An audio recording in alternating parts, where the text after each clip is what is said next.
안녕하세요. 반갑습니다.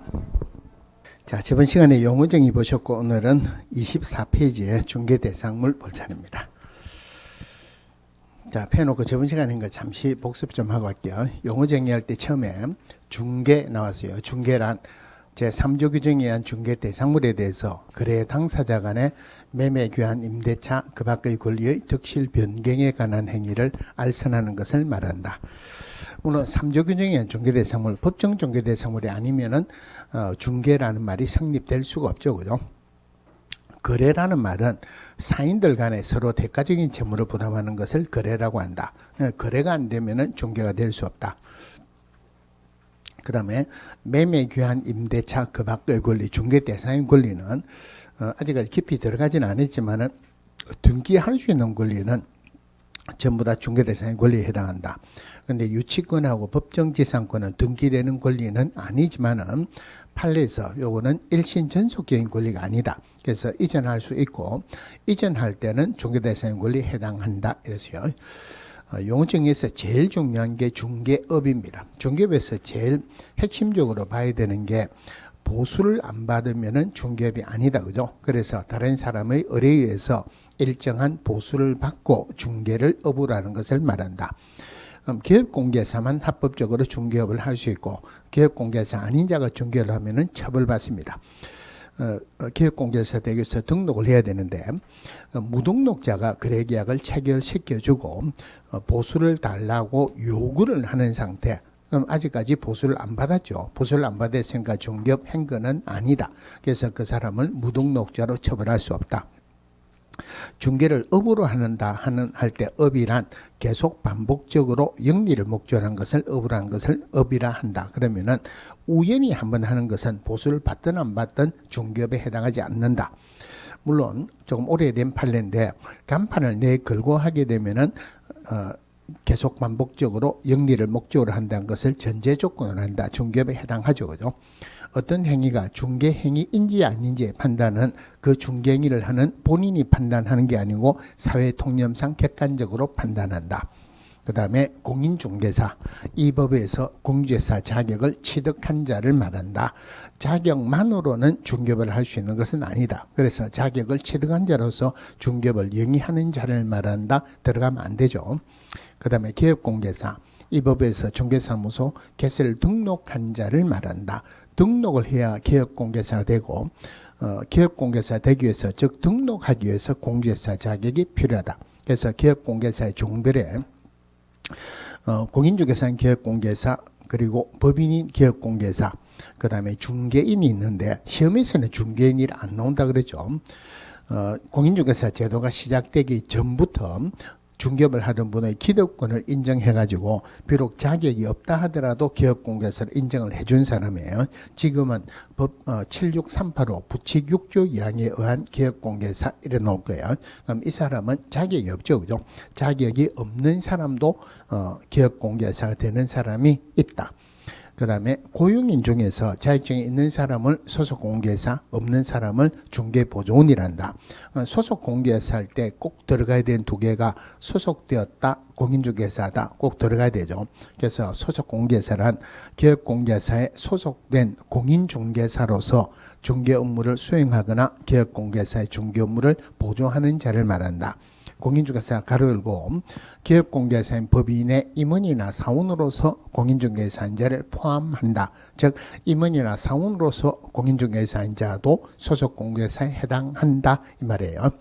그 다음에 자격이 없으면 중개보조원이라는데 중개보조원 할 때도 먼저 찾아야 되는 게 소속되었다 공인중개사가 아니다 일단 찾고 들어가야 되죠. 중개보조원이란 공인중개사가 아닌 자로서 기업공개사에 소속되어 중개대상물에 대한 현장 안내 및 일반 서무 등 기업공개사의 중개 업무와 관련된 단순한 업무를 보조하는 자를 말한다. 물론 소속 공개사는 중개 업무 할 수 있지만 중개 보조는 중개 업무 할 수 없다 그죠? 거래계약서나 확인설명서 작성하는 것도 중요한 중개 업무니까 중개 보조는 할 때 중개 업무를 할 수 있다. 거래계약서나 확인설명서 작성할 수 있다. 이런 말이 절대 들어가면은 안 된다. 자, 여기까지 했고요. 자, 오늘 24페이지 중개대상물 나오는데 이 중개대상물이 어디서 나오느냐면은 우리 중개라는 개념에서 제3조 규정에 의한 중개대상물에 대하여 하는 그 3조 규정에 의한 중개대상물이에요. 자, 안에 박스 안에 보시면은 자, 이 법에 의한 중개대상물은 다음 각호와 같다. 이래가지고 토지, 건축물, 그 밖에 토지 정착물, 그 다음에 대통령령으로 정하는 재산권 및 물권으로서 그 밑에 1번에 임목에 관한 법률에 따른 임목, 그리고 공장재단 및 광업재단 재단법에 따른 공장재단, 광업재단, 이게 중개대상물이에요. 그럼 이 중개대상물 한마디로 부동산입니다. 부동산이 아니면은 중개대상물이 될 수 없다. 그런데 부동산, 모든 부동산이 중개대상물 되는 것은 아니다. 예를 들어서 비행기나 선박 이런 것들도 민법에서는 관여의 부동산으로 보는데 비행기나 선박이 중개대상물 된다는 법은 없죠. 그죠? 그래서 부동산이라 하더라도 법정 중개대상물이 돼야 된다. 그러면 건축물은 법정 중개대상물 맞죠? 그죠? 남대문도 건축물이죠. 근데 누가 남대문을 가지고 니 살래 팔래 하는 사람 있습니까? 없습니까? 없죠. 그럼 결론적으로 남대문은 건축물이지만 중개대상물 안 되죠. 그죠? 법정 중개대상물이라 하더라도 거래가 안 되면 중개가 안 된다. 즉 사적 소유가 가능해야 되고 거래가 되어야지 중개대상물 될 수 있다. 이 말이에요. 자, 그러면 그 안에서 일단 이제 토지 먼저 볼게요. 자, 1필지 일부에 대한 지상권, 지역권, 전세권, 임대차를 중개할 수 있다. 하기 전에 우리 매매할 때는 1필지 단위로 거래가 돼요. 필지라는 개념이 뭐 중개사법에서 공부를 해야 되는 그 개념은 아닌데 제가 저번 시간에도 말씀드렸다시피 11월달, 12월달, 1월달, 2월달 한 군데 깊이 들어가는 게 아니고 전체적인 기본적인 개념을 잡는 게 굉장히 중요합니다. 한 군데 깊이 들어간다 하더라도 사실은 잘 알 수도 없고 또 깊이 들어가 암기를 한다 하더라도 1년 동안 가는 건 아니죠. 또 개념을 잡는 걸 중요하고 특별히 용어가 나오면은 그 용어를 내 거로 만드는 것 이거 굉장히 중요한 부분이에요. 그럼 필지 우리가 매매를 할 때는 필지 단위로 거래가 돼요. 자, 매매를 할 때는 필지 단위로 거래가 된다. 그럼 여기에서 필지라는 개념을 조금 보고 들어갑시다. 자, 한 필지가 뭐냐면은 지번이 하나 있는 것을 한 필지라고 합니다. 지번이라고 적고 번지라고 읽어도 좋습니다. 그럼 예를 들어서 무슨 동 52번지 여기 한 필지예요. 53번지도 한 필지고 53-1번지도 한 필지입니다. 그럼 필지가 뭔가 알겠죠? 그죠? 필지는 면적이 똑같습니까? 다를 수도 있습니까? 다를 수도 있다. 그죠? 그러면은 자, 예를 들어서 자, 요래 되죠. 요게 52번지, 53번지, 54번지다. 그러면은 52번지가 갑거라는 말은 여기서 요만큼만 갑거지 요거는 갑거는 아니다. 그죠? 다르게 표현하면 필지라는 말은 소유권이 미치는 범위예요. 소유권이 미치는 범위다. 물론 뭐 지적법이나 이런 데서 공부를 할 때 한 필지에는 지목은 하나밖에 안 들어간다 뭐 이런 것도 있고 그런데 제가 지금 설명드리려 하는 것은 필지라는 말이 뭐냐면은 매매의 단위를 필지라고 합니다. 매매의 단위를 필지라고 한다. 그러면 어떤 그 필지라는 개념을 설명한 책에서 매매의 단위를 필지라고 한다 이런 말이 나오면 굉장히 상세하게 설명을 한 거예요. 그런데 매매의 단위를 필지라고 한다 이걸 암기하는 것보다 이게 무슨 말인지를 내 거로 만드는 게 훨씬 중요하죠. 그죠? 그럼 단위라는 말은 더 이상 쪼갤 수 없는 숫자로서 다른 것들의 기준이 되는 것을 단위라고 합니다. 그럼 이렇게 표현하면 훨씬 어렵죠. 그죠? 제일 쉽게 표현하면은 우리나라 돈에서 제일 작은 돈이 얼마입니까? 1원이죠. 그죠? 그러면은 매매를 할 때는 1원의 배수 단위로 거래가 된다. 예를 들어서 3,759원 1원의 배수 단위죠. 더 정확하게 표현하면은 1원의 일부분은 매매할 수 없다는 말이에요. 1원보다 작게는 매매할 수 없다 이 말이에요. 돈은 아무리 작아도 1원밖에 안 되죠. 그럼 예를 들어서 0.7원어치 물건을 샀어요. 돈을 1원 줬습니다. 그러면은 0.3원 잔돈 받을 수 있다 없다? 받을 수 없죠. 그래서 이때 1원을 한 필지라고 한다. 단위라, 돈의 단위라 그래요. 그러면은 단위라는 말이 매매를 할 때는 1원의 배수 단위로 거래가 된다. 다르게 표현하면 1원의 일부분은 매매할 수 없다는 말이에요. 필지를 생각할 때 매매의 단위니까 다르게 생각하면 한 필지를 1원이라고 생각을 하세요. 자, 예를 들어서 52번지가 갑거예요. 그러면 이게 1원이라고 생각하세요. 그러면은 1필지의 일부분은 매매할 수 있다, 없다? 1필지의 일부분을 매매할 수 있다는 말은 0.3원어치 물건 팔 수 있다 이 말이에요. 그럼 0.4원어치 물건 팔았다. 돈은 아무리 작아도 1원밖에 없죠. 1원 받았다. 0.7원어치 잔도 못 받죠. 그죠? 그래서 1필 팔 때는 매매를 할 때는 이거 전체로 팔아야 된다 이 말이에요. 1필지의 일부분은 매매할 수 없다. 그럼 만약에 1필지의 일부분을 매매할 수 있으면은 1필지에서 요만큼은 갖고 요만큼은 을거가 되겠죠. 그죠? 근데 1필지의 일부분은 매매할 수 없으니까 한 필지 가지고 이거는 갑거, 이거는 을거 구분 소유할 수 없다. 구분 소유권의 대상은 안 된다 이 말이에요. 필지라는 개념을 아시겠죠. 그죠? 그러면은 저당권 설정하는 것은 1필지 전체에 되느냐, 일부분도 되느냐. 저당권 설정하는 게 1필지 전체에 되느냐, 일부분도 되느냐 하는 것은 막연히 외워야 돼요. 그런데 필지라는 개념을 알면은 꼭 아니어도 됩니다. 그럼 만약에 저당권 설정할 때 저당권을 설정한다는 말은 담보로 물건을 맡기고 돈을 빌리는 거죠. 자, 저당권 설정할 때 1필지의 일부분에 저당권 설정할 수 있다고 가정을 해봅시다. 그럼 저당권을 설정한다는 말은 무슨 말이냐면은 담보로 물건을 맡기고 돈을 빌렸어요. 그런데 기간 내에 돈을 안 갚으면은 경매에 들어가겠다 이 말이에요. 그럼 경매로 들어갔다 그러면은 경락자가 지금은 매수인이라 그래요. 대금만 납부하면은 소유권을 취득합니다. 그러면 1필지의 일부분에 저당권 설정할 수 있다고 가정을 해봤다. 돈을 못 갚았다. 경매 들어가고 을이라는 사람이 경락을 받았어요. 대금 납부했다. 을거되죠. 그죠? 그러면은 한 필지 가지고 이거는 갚고 이거는 을거되죠. 아까 1필지의 일부분은 매매할 수 없으니까 1필지는 구분 소유권의 대상은 안 된다 그랬죠. 그런데 저당권 설정을 1필지 일부분에 할 수 있다고 가정을 해보니까 이거는 갑거, 이거는 을거, 구분 소유권의 대상이 된다는 말도 안 되는 결론이 나옵니다. 결론적으로 저당권 설정하는 것도 1필지 전체에 된다. 그래서 매매할 때 필지 단위 전체로 거래가 되고 저당권 설정하는 것도 1필지 전체에 된다. 대신에 아직 여러분들 민법을 한 바퀴 안 돌아서 말하기는 곤란한데 물건 중에서 빌려줄 수 있는 것 이것을 용익물권이라고 그래요. 그래서 지상권, 지역권, 전세권 또는 임차권은 빌려주는 것은 1필지의 일부분도 가능하다. 자, 이렇고 자, 오른쪽에 건축물 볼게요.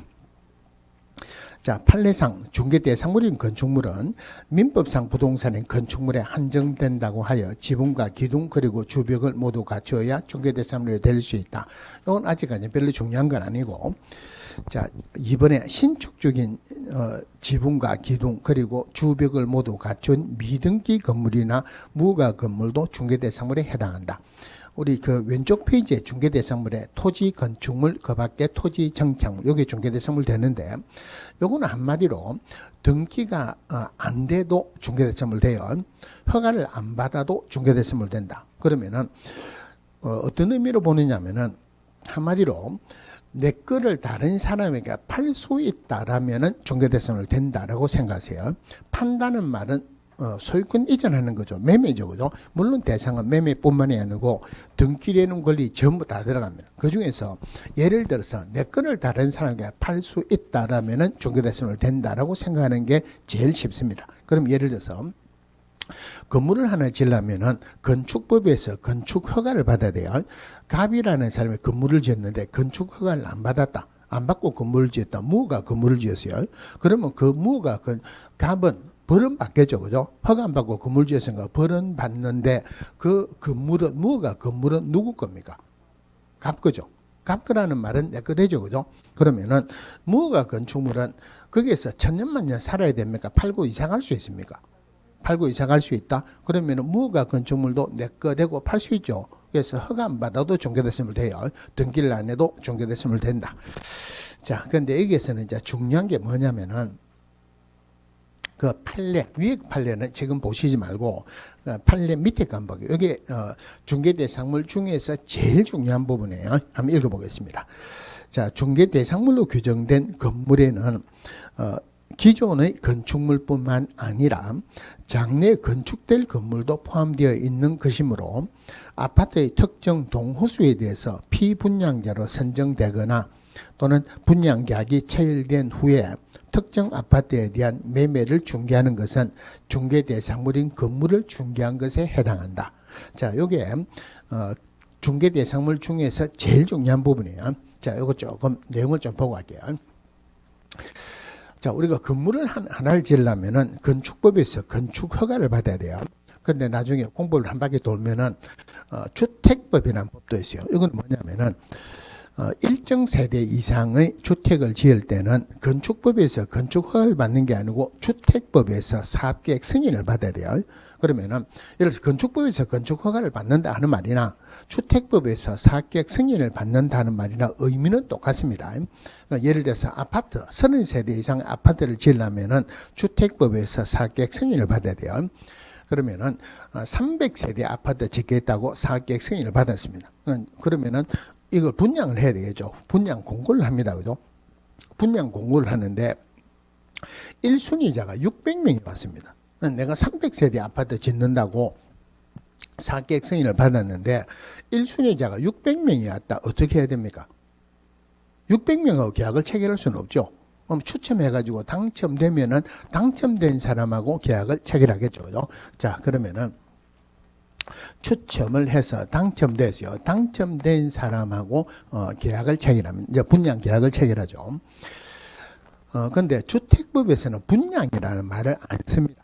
주택법에서는 분양이라는 말을 안 쓰고 주택 공급이라고 표현합니다. 그래서 우리가 우리 민법이든지 아니면은 공법이든지 이런 내용 우리가 잘 안 쓰는 말이 나오면은 우리가 쓰는 말로 이해를 하고 법에서는 이렇게 표현하는구나 그렇게 생각하는 게 제일 좋아요. 그러면은 분양 계약을 체결한다. 분양이란 말 대신에 법에서는 주택 공급 계약이라 이렇게 표현하죠. 주택 공급 계약이다. 분양 계약을 체결하는 거예요. 주택 공급 계약을 체결했다. 분양 계약을 체결했다는 말은 특정한 동호수가 결정됐다 이 말이죠. 자, 그리고 쭉 지나가면은 건물을 다 지으면은 자기 이름으로 등기를 하게 됩니다. 자, 등기를 하게 되면은 완벽한 소유권을 취득을 합니다. 그러면은 주택 공급 계약을 체결하고 등기할 때까지의 권리를 법에서 표현하기로는 뭐라고 표현했느냐면은 입주자로 선정된 지위. 자, 입주자로 선정된 지위다 이렇게 표현을 합니다. 그런데 우리가 일반적으로 입주자로 선정된 지위다 이런 말을 씁니까 안 씁니까? 이런 말 잘 안 쓰죠. 그죠? 그럼 이 입주자로 선정된 지위를 우리가 보통 표현할 때는 뭐라고 표현하느냐면은 분양권이라고 표현을 합니다. 우리 분양권 전매한다 이런 말이 있죠. 그죠? 자, 주택 공급 계약을 체결하고 등기할 때까지의 권리를 분양권이라 한다. 그러면은 요 정도 되면은 건물이 다 완성되죠. 요 시점에서는 아직 접하기도 안 했다. 건물 형태도 없다. 그죠? 그래서 원래는 아까 제가 말씀드렸지만은 건축물 우리 중개대상물은 부동산이어야 된다. 형태가 없는 것은 중개대상물이 안 돼요. 그래서 옛날에는 이 분양권은 중개대상물이 안 된다 그랬습니다. 어떤 이유로 소송이 벌어졌는데 판사가 판결을 내리면서 건물에는 자, 건물하고 건축물이 어떻게 다릅니까? 고민하지 마세요. 똑같습니다. 그래서 옛날에는 건물이라 그래서 우리 법에서도 중개대상물에 건물이라 했는데 건축법에서 건축물이라고 정의를 해놨기 때문에 건축물로 이름을 바꿨어요. 자, 판례에서 이 건물은 기존 건물이 있고 미래 건물이 있다 이랬어요. 그럼 미래 건물, 뭐를 미래 건물이라 하냐면은 특정한 동호수가 결정되면은 특정한 동 그리고 호수가 결정이 되면은 이것은 미래 건물로 본다. 미래 건물도 건물이고 종교대상물 되죠, 그죠? 그러면은 이 분양권은 주택 공급 계약을 체결했다. 특정한 동호수가 결정됐죠. 그래서 이것도 중개대상 미래 건물로 봐가지고 장차 건축 예정될 이런 것들도 중개대상물 된다 이 말이에요. 그래서 중개대상물 전체에서 이 분양권이 중개대상물 되느냐 안 되느냐 하는 게 제일 중요합니다. 자, 근데 이 분양권이 종교대상물 되느냐 안 되느냐 제일 중요한데 이거 할 때는 반드시 같이 보셔야 돼요. 지금 우리 교재에는 이게 생략되어 있는데, 자, 추첨을 해서 당첨되면은 주택 공급 계약을 체결할 수 있는 권리가 생기죠. 이것을 법에서는 입주권이라고 표현합니다. 법 있는 그대로 이야기를 하면은 추첨해서 당첨되면은 주택 공급 계약을 체결할 수 있는 권리. 여기서 판례에서 표현할 때는 뭐라고 표현했느냐면은 추첨해서 당첨되면은 입주 예정자로 선정될 수 있는 지위 이렇게 표현했어요. 똑같은 말이에요. 요 입주권이라 표현하는데 요 입주권은 아직 주택 공급 계약을 체결 안 했죠. 특정한 동호수가 결정된 건 아니죠, 그죠? 미래 건물로 본다 안 본다? 안 본다. 중개대상물 된다 안 된다? 안 된다. 그래서 특정한 동호수가 결정된 분양권은 중개대상물 되지만 추첨해서 당첨되면은 입주 예정자로 선정될 수 있는 지위인 입주권은 중개대상물이 될 수 없다. 요거 두 개가 중개대상물 전체에서 제일 중요한 거예요. 자, 그 다음에 건축물 했고, 여기는 그 밖의 토지 정차물, 이게 안 나와 있는데, 자, 그 밖의 토지 정차물 잠깐만 보고 갈게요. 이제 요거 하기 전에, 자, 토지가 있습니다. 이 갑 거예요. 갑이 어리게 팔아가지고 어리 등기를 냈습니다. 그러면 산은 얼거 되죠, 그죠? 그러면은, 여기에 있는 나무는 누구 겁니까? 얼거죠. 흙도 얼거고, 돌멩이도 얼거죠. 그러면은, 수목, 토사, 암석, 교량, 담장 이런 것들을 토지의 구성 요소라고 표현합니다. 토지는 중개대상물 되지만 토지를 구성하는 흙을 한 줌 지어가지고 중개대상물 되느냐 안 되느냐 이거는 말도 안 되죠. 그죠? 토지의 구성 요소로서는 중개대상물이 될 수 없다. 그러면 그 밖의 토지 정착물에서는 다른 거 아무것도 안 보셔도 되고 하나만 보시면 돼요. 명인 방법을 갖춘 수목의 집단입니다. 명인 방법을 갖춘 수목의 집단. 자, 명인 방법을 갖춘 수목의 집단, 이것도 부동산입니다. 그러면은 수목은 중개대상물 안 된다 그랬죠. 수목의 집단도 중개대상물 안 돼요. 나무가 하나가 있으면 수목이고 두 그루나 세 그루가 있으면 수목의 집단이죠. 이것도 토지의 구성요소로 보니까 중개대상물 안 되는데 이 수목의 집단에 명인 방법을 갖추면은 중개대상물 된다. 명인 방법이 뭐냐면은 원래 이 부동산이라는 것은 부동산은 이거 누구 거다 하는 것을 보기 위해서는 뭐를 봐야 됩니까? 등기부를 봐야 되겠죠. 그래서 우리 민법에 186조에서도 뭐라고 되어 있냐면은 법률 행위로 인한 부동산에 관한 물권의 득실 변경은 등기하여야 그 효력이 있다. 이래 되어 있거든요. 이 말이 어렵죠. 법률 행위로 인한 부동산에 관한 물권의 득실 변경은 등기하여야 그 효력이 있다. 제가 할 건 아닌데 잠깐 적어보고 한번 볼게요. 자, 법률 행위로 인한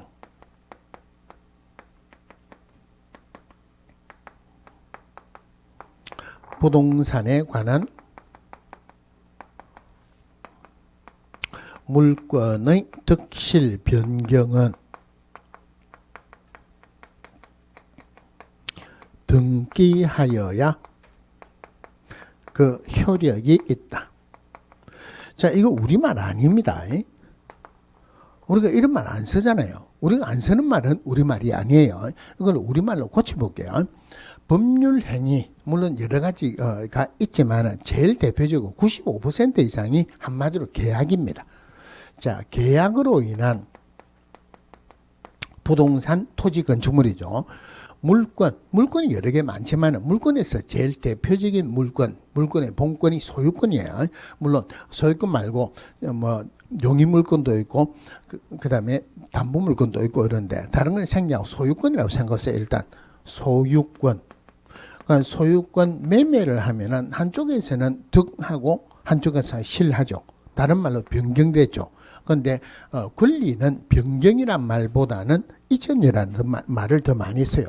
이전은 등기해야 그 효력이 있다. 예를 들어서 계약으로 토지 건축물 소유권 이전하려면은 뭐 해야 된다? 등기해야 된다. 이러면 쉽죠. 그 말을 이렇게 표현한다는 말이에요. 무슨 말이냐면 갑이 을에게 집을 팔았어요. 그럼 을이 갑에게 잔금을 지급했습니다. 소유자는 누굽니까? 갑이죠, 그죠? 왜냐하면 잔금 지급에도 아직 등기 안 했죠. 등기를 해야지 을거 된다 이 말이에요.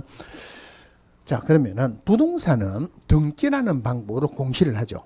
이게 누구 거다 보기 위해서는 등기를 합니다. 그런데 명인 방법을 갖춘 수목의 집단도 부동산인데 이거는 등기라는 방법으로 공시를 하는 게 아니고 명인 방법으로 공시를 하는 거예요. 명인 방법이 무슨 말이냐면은 산에 등산하다가 내려오니까 나무들이 쭉 있습니다. 나무들이 쭉 있는데 쭉 돌아가면서 새끼줄을 재놨다. 철조망을 재놨다. 고를 파놨다. 그러면서 홍길동 문패를 달아놨습니다. 누가 보더라도 이거 누구 거라고 알 수 있습니까? 홍길동이다 알 수 있죠. 그죠? 눈으로 봄으로서 알 수 있는 게 명인 방법이에요. 그러니까 명인 방법을 갖춘 수목의 집단, 이것도 부동산입니다. 자, 문제는 뭐냐면은 이 명인 방법을 갖춘 수목의 집단이 중개대사물이 되느냐 안 되느냐 이게 문제가 돼요. 한 10년 전만 하더라도 한 15년 전쯤 돼. 15년 전만 하더라도 우리나라 대부분의 학자들은 이거는 중개대상물이 안 된다 그러죠. 중개대상물이 안 된다. 그런데 일부 학자들은 명인 방법을 갖춘 수목의 집단도 중개대상물 된다 그러세요. 그래서 학자들마다 의견이 다릅니다. 그럼 어떤 학자들은 중개대상물 된다고, 어떤 학자들은 안 된다. 그러면은 이런 것들은 문제를 내야 됩니까? 내면 안 됩니까? 내면 안 돼요, 그죠? 자, 그런데 오래전에 시험 치기 조금 전에 누가 공부하는 사람이 국토교통부에 질문을 했어요. 책마다 다르고 학자마다 다른데 어떤 사람은 중개대상물 된다고, 어떤 사람은 중개대상물 안 된다 그러는데 이거 중개대상물 됩니까? 안 됩니까? 이거를 질문했어요. 질문을 해도 국토교통부다 행정관청이다 질의를 해도 이익을 볼 수 있는 것은 질의를 할 필요가 있지만 손해보는 것은 질문할 필요가 없죠, 그죠? 그럼 예를 들어서 어떤 내용이 있었냐면은 우리 그 아파트에 가면 관리사무소 있죠. 자, 아파트에 관리하는 소장이 되려 그러면은 주택관리사보라는 자격증이 있어야 돼요. 물론 일정 세대 이상 되면은 부주택관리사라는 자격증이 있어야 돼요. 그리고 또 하나가 전기 설비 등등 여러 가지 자격이 있어요. 그거 없으면은 용역을 줘가지고 용역비를 줘야 됩니다. 그런데 대부분의 경우는 아파트 관리 사무소장이 전기 자격증을 가지고 있으면서 전기 자격증 수당을 같이 받고 있었어요. 근데 이제 관리 사무소장들 모임을 할 때 누가 물어봤어요. 야, 우리가 주택관리사 자격증을 가지고 전기 자격증을 가지고 받고 있는데 이거 한 사람이 같이 해도 되느냐 안 되느냐 물어보니까 전부 다 그렇게 하고 있어요. 근데 그걸 그냥 해갖고 넘어가면 되는데 국토교통부에 질의를 했습니다. 내가 아파트 관리 사무소장인데 주택관리사 자격증을 가지고 있고 전기 자격증도 같이 가지고 있다. 이거 가지고 전기 자격증 그대로 쓰면 되느냐? 이래 물어보니까 이 사실은 원칙적으로 안 돼요. 안 됩니다 하고 답변을 했습니다. 그리고 실태 조사를 하니까 대부분의 경우는 그렇게 하고 있어요. 공문을 보내가지고 전기 자격증 있는 사람을 별도로 채용해라. 안 그러면 별도의 용역을 주라. 그럼 그 전까지는 관리사무소장들이 소장 월급을 받고 전기자격증도 걸면서 전기자격증에 대한 수당도 받았는데 그 질의해가지고 수당 못 받죠. 그런 것들은 질의를 하고 자기가 손해보는 것은 질의를 할 필요가 없죠. 그죠? 이익이 될 수 있는 것은 질의를 하지만 손해보는 것은 질의를 할 필요가 없어요. 그러면은 중개대상물로 된다 하는 사람도 있고 안 된다고 하는 사람이 있으면은 이런 거는 문제가 나올 수가 없죠. 그죠? 우리 문제가 나오는 것은 범위가 좁아지는 게 좋습니까? 범위가 늘어나는 게 좋습니까? 좁아지는 게 좋으니까 이거는 문제가 안 나오니까 그냥 있으면 되는데 누가 질문했어요. 책마다 교재마다 다르는데 이거 중개대상물 됩니까? 안 됩니까? 그러니까 국토교통부에서는 확답을 못 해줍니다. 학자들마다 다르니까 대신에 답신은 해줘야 되죠. 뭐라고 답신을 했냐면은 국토교통부에서는 명인 방법을 갖춘 수목집단은 중개대상물이 안 됩니다가 아니고 안 된다고 봅니다. 이래. 그래 놓고 그 해 문제를 냈어요. 중개대선물을 주로 박스 문제로 많이 나옵니다. 중개대선물 되는 것은 안 되는 것은 몇 개냐. 이것 때문에 답이 달라져요. 누가 이거 하나 틀려가고 한 문제 차이로 떨어졌어요. 소송을 했어요. 소송을 하니까 그러면은 행정관청을 대상으로 소송을 하면은 행정심판을 먼저 제기를 합니다. 행정심판을 제기하니까 자, 중개대상을 되기 위해서는 기본적으로 부동산이어야 돼요. 이거 부동산입니다. 자, 그리고 부동산 중에서 법정 중개대상을 이어야 된다. 명인방불 갖춘 수목의 집단도 그 밖의 토지 정착물 법정 중개대상을 되죠. 그리고 사적 소유가 가능해야 되고 거래가 가능해야 된다. 사적 소유가 가능하고 거래가 가능하다 그죠? 이게 중개됐으면 안 될 만한 이유는 없다. 그래서 행정심판에서 중개됐으면 된다 그러죠. 그래서 이 명인방불 갖춘 수목의 집단 다른 건 아무것도 안 보셔도 돼요. 중개됐으면 된다 하는 것만 보면 됩니다. 그러고 난 뒤에 그게 13회 때 그런 문제가 생겼는데 그러고 난 뒤에 지문에 명인방불 갖춘 수목의 집단은 중개대상을 된다는 지문이 2번인가 3번 지문 하나로만 나온 적이 있었어요. 명인방불 갖춘 수목의 집단도 중개대상을 된다. 그 밑에 시행령에서 나와 있는 게 임목공장재단, 광업재단 요래인데 이거는 개념만 볼게요. 자, 그럼 수목의 집단이 있는데 수목의 집단에 등기를 하게 되면은 이거는 임목이라고 이름이 바뀝니다. 쉽게 이야기하면은 똑같은 여자가 있어요. 결혼하기 전에 여자를 뭐랍니까? 아가씨라 그러죠. 그죠? 똑같은 사람인데 결혼을 하면은 아줌마로 바뀌죠. 수목의 집단인데 등기를 하게 되면은 이름이 임목으로 바뀌는 거야. 임목, 명실상부한 부동산으로서 중개대상물이 된다. 그 다음에 공장재단, 광업재단 요래인데 똑같은 거니까 공장재단 하나만 볼게요. 자, 누가 공장을 운영하려고 토지를 샀어요. 건물도 지었습니다. 토지하고 건물만 있다고 공장을 운영할 수는 없죠. 그죠? 여러 가지 공기구, 비품도 있고 영업권, 특허권, 지적소유권 이런 것도 있어요. 자, 공장을 운영하다가 보니까 돈이 모자란다. 토지를 담보로 은행에 돈 빌리면 되죠. 돈 빌리가 섰어요. 돈이 다 떨어졌습니다. 건물을 담보로 돈 빌리고 돈 빌렸다. 돈 다 떨어졌어요. 근데 여기는 토지, 건축물, 부동산뿐만이 아니고 여러 가지 공기구, 비품도 있고 무채재산권도 있죠. 이거를 담보로 은행에 돈 빌리려고 하면 은행에서는 부동산을 담보로 돈을 빌려주는 거지 동산이나 무채재산권을 담보로 돈을 잘 안 빌려주죠. 여기 돈을 못 빌린다는 말이에요. 정부에서는 이 공장에 돈을 많이 빌려주기를 원한다. 왜냐하면은 우리나라에서는 부존 자원이 작기 때문에 돈이 있어야지 원재료를 수입할 수 있고 원재료 수입해갖고 생산을 해야지 수출해가 달러를 벌 수 있다. 그래서 어떻게 하면 이 공장에 돈을 많이 빌려줄 수 있을 것이냐 고민을 하다가 만드는 게 공장재단 저당법이라는 게. 공장재단은 뭐냐면은 자, 그럼 이 공장에서는 토지나 건축물을 담보로 돈을 빌리는 거 하고 이 토지나 건축물 그리고 여러 가지 공기구 비품 전체를 한 개의 재산권으로 해가지고 돈을 빌리는 거하고 어느 게 돈을 많이 빌릴 수 있겠습니까? 하나의 재산권으로 보가지고 돈을 빌리는 게 더 많이 빌릴 수 있겠죠. 이 하나의 재산권으로 보는 것을 공장재단이라 한다, 광업재단이라 한다. 여기까지만 보시면 돼요. 그래서 임목이나 공장재단, 광업재단도 중개대상물이 된다. 자, 이래 보시고 여기까지 해가지고 중개대상물 보셨어요. 자, 그 다음에 넘어가서 28페이지 공인중개사 제도 보겠습니다. 자, 공인중개사 제도 앞에 정책심의위원회가 먼저 나오는데 한 페이지 넘어가서 공인중개사 시험제도 이거부터 먼저 볼게요. 자, 공인중개사 우리 법에 용어정이 나와 있죠. 공인중개사란 이 법에서 공인중개사 자격을 취득한 자를 말한다. 공인중개사는 자격이에요. 그럼 거기에 시험 시행기간의 장 한번 읽어보겠습니다. 자, 공인중개사가 되려는 자는 시도지사가 시행하는 공인중개사 자격시험에 합격해야 된다. 시험 실질권자는 누구라는 말이에요?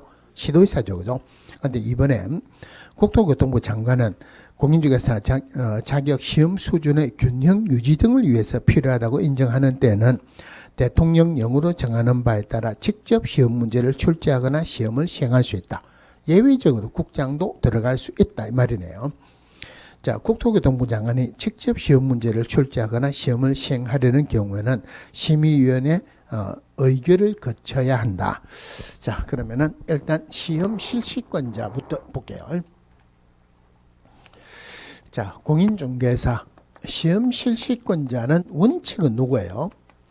시험 실시권자는 원칙은 시도지사죠.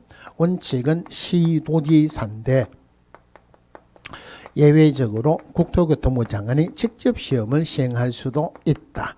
자, 요게 거꾸로 해가지고 문제가 틀리게 두 번 나온 적이 있었어요. 자, 근데 그러면 국토교통부 장관은 시험 실시권자일 때만 들어가고 나머지 자격은 전부 다가 시도지사 소관입니다. 그러면은 시도지사 또는 국토교통부 장관 한꺼번에 표현할 때는 시험 시행기간이 장이라고 표현해요.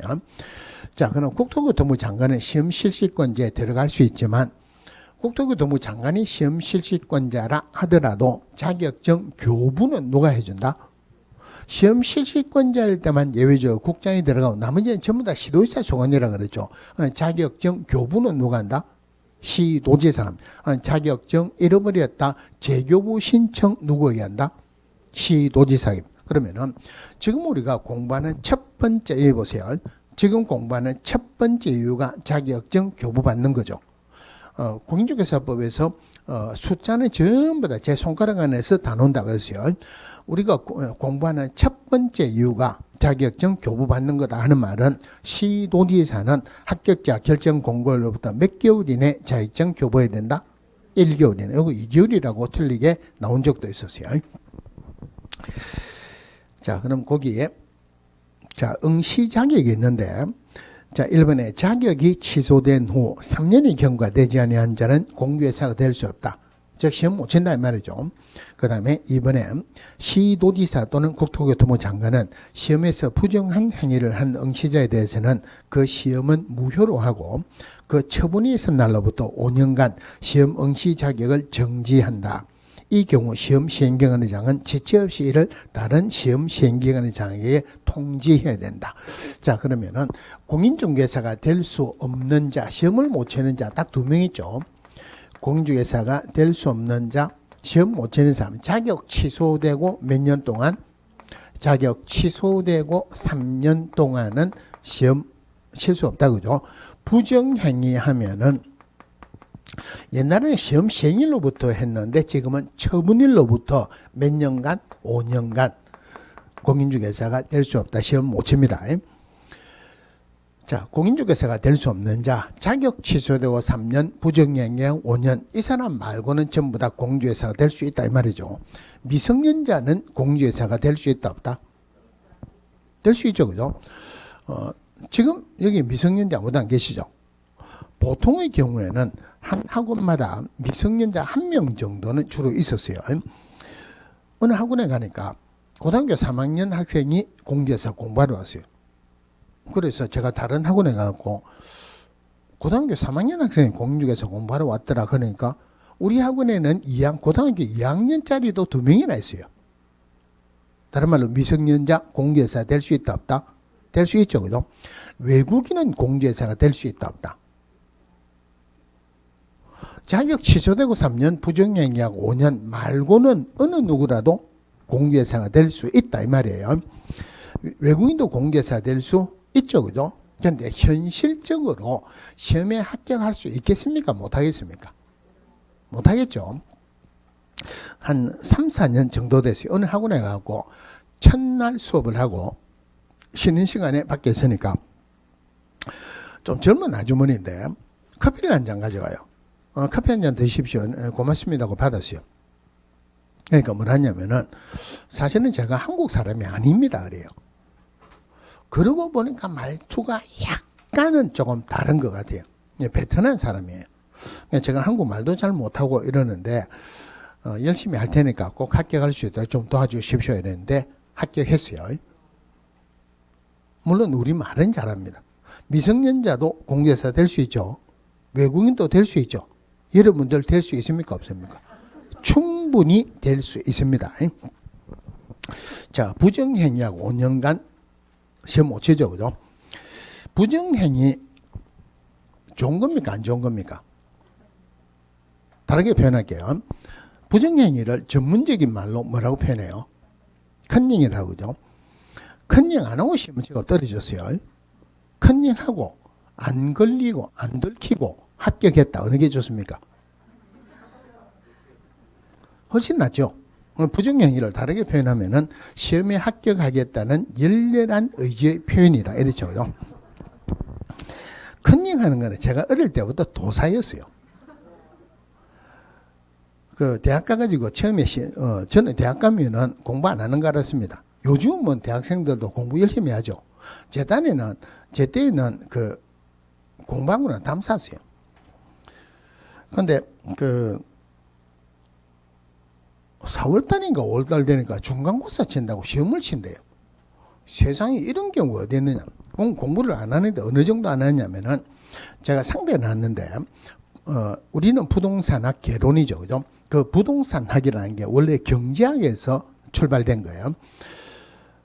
근데 경제학 원론을 하는데 그분이 나이도 굉장히 많이 들으셨고 그 학교의 대학원 원장했습니다. 나이도 많이 적고 그러니까 수업이 원래 경제학이나 학문이라는 게 지겹습니다. 지겨운데 재미도 없고 말을 재미있게 하는 것도 아니고 진도가 빨리 나가는 것도 아니고 글자를 쓰면은 글자를 잘 쓰는 것도 아니고 한자를 쓰면 꼭 한자를 써요. 빨리 쓰는 것도 아니고. 근데 제가 필기를 할 때는 이래가지고 앞에 보면서 필기를 하죠. 그죠? 원래 강의를 할 때는 등을 보이면 안 돼요. 그럼 좀 답답하죠. 그죠? 그분은 글자를 좀 이렇게 적습니다. 글자 하나 적더라도 시간이 많이 걸려요. 근데 그때만 하더라도 우리 강의실에 이 강의실에 한 1.5배 내지 2배 되는 강의실에 한 200명 정도 들어갑니다. 빡빡하게 앉았어요. 출석 점수가 있는데 출석을 부를 수가 없죠. 그러니까 수업을 하고 있으면 조교가 와가지고 책에다가 전부 다 도장을 찍어주는 거예요. 일단 도장은 받아야 돼요. 자, 도장을 받고 조교가 나가고 나면은 한 번 돌아서면은 한 서너 칸씩 뒤로 갑니다. 3번만 돌아서면은 제일 끝에 가요. 한 번 더 돌아서면은 북 날라서 복도 나갔다가 술집에 갑니다. 저만 그럴 줄 알았는데 저보다 먼저 온 친구들도 많아요. 근데 시험을 친다니까 이 무슨 이런 경우가 있냐. 공부를 한 게 있죠. 있어야지. 그래서 도서관에 가고 책을 빌려가고 문제를 5문제를 뽑았어요. 다른 건 아무것도 모릅니다. 보통 학교에서는 간사라고도 하기도 하고 총대라고도 하기도 하고 그러죠. 제가 그걸 했는데 제가 5장을 보고 있으니까 친구들이 시험 치기 전에 뭔가 싶어갖고 나도 좀 보자. 전부 다 한 장씩 가져가요. 나는 마지막에 한 장만 보면 있으면 되죠. 5문제가 나왔어요. 1번 문제를 보니까 제가 뽑은 거 그 문제예요. 대학 들어가 처음으로 시험 치는데 1번 문제가 제가 뽑은 그 문제예요. 2번 문제 보니까 제가 뽑은 겁니다. 5건데 5개 다 100% 적동했어요. 물론 A 플러스 받았죠. 제가 문제를 찍는 데는 도사입니다. 천부적인 능력이 있어요. 자, 근데 쭉 적어야 되는데 어떤 낱말이 들어가야 되는데 어떤 낱말이 생각이 안 날 수도 있죠. 그럼 어디 책상에 적어놔야 되죠. 근데 거기는 책상이 이런 색이 아니고 주유소 가면 바닥에 페인트도 아니고 에폭시라고 하는데 그 칠해놓은 그런 거 책상 있죠. 퍼른 거. 책상에 적을 데가 없어요. 전부 다 적어갖고 내가 적을 데도 없고 자칫 잘못하면은 아무리 적어놔도 내 거 어디 있는가 그거 찾는 것만 해도 힘듭니다. 근데 적어놓는 것도 잘 적어야 돼요. 적을 때 플러스펜 같은 거 적죠. 근데 오른쪽에 적어놓으면은 자칫 잘못 밑에 다 묻습니다. 그리고 오른쪽 서는 사람은 적다가 모르면 시험지 들어야 되죠. 적는 건 왼쪽에 적어야 되죠. 쫙 적어놨는데 첫날 수업을 떡 하는데 어느 교수님이 떡 들으시더만은 공부 열심히 했습니까? 이러더만 예. 요줄 일어섰 자리 바꿔 이래요. 난리가 났죠. 이제 적는 게 저 혼자뿐만 아니라 다 적었어요. 요줄 자리 바꿔. 이야 이거 큰일 났다. 그래도 이제 점수는 잘 받아 A 플러스 받았어요. 그 다음 시험 치는데 또 적어놨습니다. 또 적어놓으니까 제 친구 하는 말이 이 줄하고 이 줄하고 어느 줄로 바뀔지 모르는데 그걸 말로 적고 있나요? 제가 뭘 했냐면은 교수님이 시험 감독한 역사보다 내가 컨닝한 역사가 훨씬 오래됐다. 걱정하지 말아요. 적어놨어요. 요줄 일어서 우 갑니다. 그죠? 가야지 바꿔라니까. 쭉 갔다가 네 자리 가라. 난 내 자리 온다. 근데 적어놓으면 조금 내 자신이 좀 불편하죠. 보이기도 하고. 그래서 안 보이게 적어놨어요. 안 보이게 적어놓으려면 어찌 하느냐면 조금 일찍 가가지고 햇빛 있는 쪽에 앉습니다. 그냥 샤프로 적어놓으면 글자가 안 보여요. 내가 봐도 안 보이는데 다른 사람이 봐도 안 보이죠. 근데 이거 봐야 되겠다 하면은 혹 하면 글자만 싹 뜹니다. 보고 적죠. 근데 컨닝하는 거는 정말로 잘하는 사람만 본 적이 있었어요. 학교 다닐 때 그때 영문학 하는 그 수업을 한번 들었는데 그 잘하시는 분이 야간에만 수업하시는 분이 있어서 한 시간을 야간을 들은 적이 있었어요. 시험은 야간에 쳐야 되죠. 근데 좀 일찍 갔는데 앞 시간에 거기도 시험을 칩니다. 시험 앞 시간에 시작할 때 갔어요. 그러니까 들어갈 수도 없고 뒤에서 보고 있는데 앞에 이제 요리 앉아 있으면 저 뒤에 군인이 한 명 시험 치러 왔어요. 군복을 입고 모자는 옆에 벗어놓고 공공칠 가방 하나 들고 왔어요. 저는 복도에서도 보고 있으니까 이름을 적고 군인인데 한 5분 동안은 고개를 숙여갖고 막 꼼짝 안 하고 있습니다. 지금도 마찬가지지만 낮에 훈련받고 피곤하고 공부할 시간도 없죠. 적을 게 없다는 말이에요. 가방을 딱 들어요. 제 속으로 욕을 많이 했어요. 어제 한국인인데 그것도 제일 뛰어나는 군인인데 이거 적을 게 없다고 간다. 세상에 이런 경우가 어딨냐 속으로 욕을 많이 했는데 그 다음부터는 달라졌어요. 아니 책을 딱 내더만은 책을 펴놓고 적고 있어요. 그럼 여기 이제 앞이에요. 감독관이 열에 있다가 이 앞쪽으로 가고 있으면 여기가 뒤쪽입니다. 앞쪽으로 가고 있으면 못 보죠, 그죠? 쭉 가다가 뒤에 돌아서가 쭉 가는데 그래도 못 봤습니다. 조금 가다가 보니까 책을 보고 적고 있는 사람이 있어요. 적발하러 가야 되겠죠. 그때 그 감독관 제가 진짜 얼굴까지 아직까지 기억이 나는데 갑자기 막 욕을 하듯이 딱 가더만은 1초도 안 돼갖고 얼굴이 굉장히 난감한 표정을 짓습니다. 적발을 해야 되는데 맹세의 군인인데 군복을 입고 있는데 요즘도 군인들 조금 대우를 해주면 그때는 군인이면은 굉장히 대우를 많이 해줬어요. 적발을 하자니까 적발할 수는 없고 안 하자니까 안 할 수는 없고 그래서 잠시 머뭇하더만은 돌아서 이제 앞으로 갑니다. 근데 앞 끝까지 가려 그러면은 돌아서 갖고 앞으로 가야 되죠, 그죠? 뒤로 가야 되죠. 그건 보이잖아요. 앞으로 쭉 가다가 뒤로 갈 때는 안 돌아서고 이렇게 그 컨닝하는 사람도 봤어요. 나중에 그 컨닝하는 방법 다 말씀드릴게요. 하여튼 공개사가 될 수 없는 자 2명 자격 취소되고 몇 년 동안? 3년 동안 부정행위하고 5년 동안입니다. 자, 그 다음 오른쪽에 3번 자격정 대여 하는데 공개사 자격은 일신전속적이에요. 빌려줄 수도 없고 팔 수도 없습니다. 돈을 받든 안 받든 양도 대여하면은 무조건 자격이 취소됩니다. 또 빌려준 사람이든 빌린 사람이든 전부 다가 1년 이하의 징역 또는 1천만 원 이하의 벌금에 처한다. 나중에 등록정도 마찬가지입니다. 자, 이래가지고 이렇게 보시고 앞 페이지 갈게요. 자, 앞 페이지에 간단하게 보겠습니다. 공개사 정책심의위원회. 아까 예외적으로 국토교통부 장관이 직접 시험을 시행할 수 있다 그랬죠. 국토교통부 장관이 직접 시험을 시행하려는 경우에는 공개사 정책심의위원회 심의를 거쳐야 됩니다. 그러면 여기서 지금은 딱 2개만 봅시다. 자, 다음의 사항을 심의하기 위해서 국토교통부에 정책심의위원회를 둘 수 있답니다. 둔다가 아니고 둘 수 있다. 우리 법에서 뭐뭐 한다 하는 말은 하여야 한다 이 말이에요. 반드시 두어야 한다. 그런데 옛날에는 국토교통부에 정책심의위원회를 둔다 이랬어요.